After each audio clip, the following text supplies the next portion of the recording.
আসসালামু আলাইকুম দোস্ত।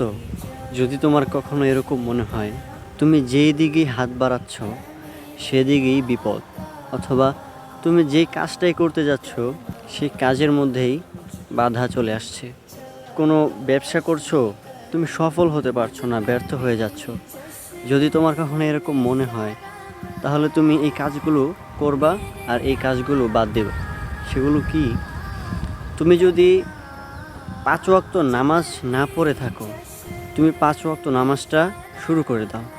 আর যত রকমের গুনাহের কাজ আছে, যেরকম ধরো প্রেম, ভালোবাসা, জিনা, চোখের জিনা হইতে পারে, হাতের জিনা হইতে পারে, মনের জিনা হইতে পারে, মানে যত রকমের পাপ কাজ আছে, গুনাহের কাজ আছে, সেই গুনাহের কাজগুলো তুমি বাদ দিয়ে দাও আর ৫ ওয়াক্ত নামাজটা শুরু করো। ভালো কাজগুলো করার চেষ্টা করো, মানুষকে সাহায্য করো।